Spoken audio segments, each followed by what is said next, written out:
From the international stand-up stage to your bookshelves, Jeremy Greenburg has made a name for himself by being funny. Even funnier, he gets a lot of his material from being a husband and a dad. One of his recent releases carries a title I don't think you'll forget, Sorry I Peed on You, and other heartwarming letters to mommy. So Jeremy's here this morning. Welcome.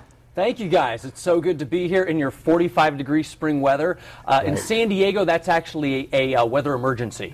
Sure. So your spring is our, we got to shut the windows. Sometimes you have to put on pants and a jacket. It's quite tough, but it's fun to be here, sharing the book that just came out. Yeah, so. Thanks for surviving Indiana with us. Indiana is actually really neat. I've been here a number of times.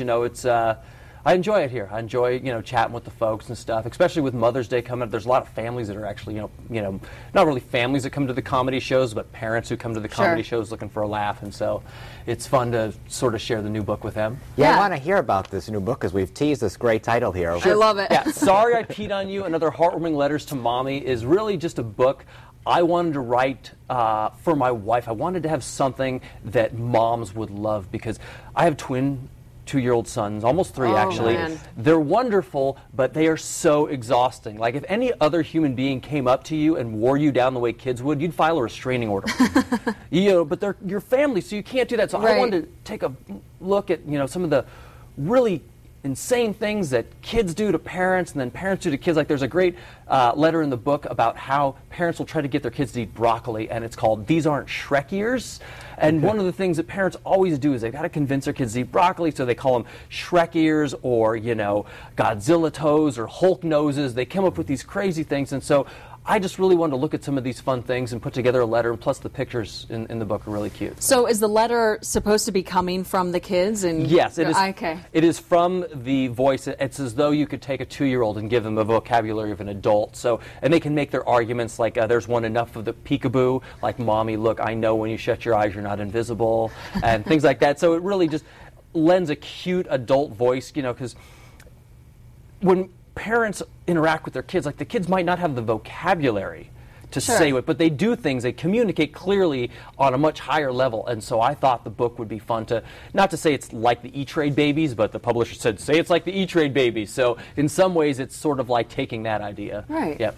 Now you're also performing at Snickers. I am. Do you, in your comedy show, are you also doing the same type of humor? What can we expect there? I do a lot of family humor at my shows. I talk a lot about, my condition as a father and as a parent and how I've been banished from loading the dishwasher because apparently I don't do it correctly. I think it's full, but you could fit all the plates from Golden Corral in there still, and the rearrangement of it. Like I don't put the bowls going the right direction. So I talk a lot about that, but there's also a lot more to my stand-up act. I'll talk about world events and just things in general outside the span of my books, which are really focused on just sort of sweet, fun Mother's Day gift type things. And you said books, plural. Yes. So you have more than this one. My first book that came out is called Relative Discomfort, The Family Survival Guide, and that is a very fun book if you have wild families or even just interesting families. And then I've got this book in dog form. So this one is all about, if I open this up, like a cute kid who likes to play Daddy's Not a Jungle Gym. Okay. So, and then we have the one coming out in the fall called Sorry I Pooped on Your Shoe, which is about dogs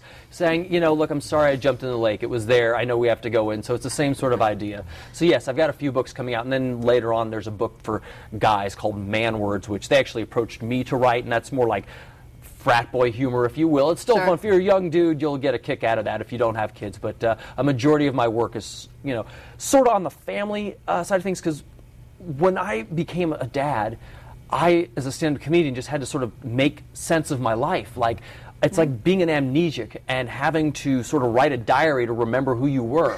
Like, I was a young dude, like, I want to watch South Park and kick back, and now it's like, I got to tell the kid not to hit the lamp with a spatula. Right, life's changed a little bit. Exactly. So yeah, so I sort of find that, and I use that for my humor now. I'm sure it's something pretty much all of us can relate to, whether you're a dog owner or a parent. So Jeremy, thanks so much for coming in this morning. My pleasure. Look forward to checking out the book. Yeah, you can find it anywhere online, favorite online retailer, Barnes & Noble's, Borders, you name it. Okay, great. Thank you so much. My pleasure. Thank you, guys. We'll be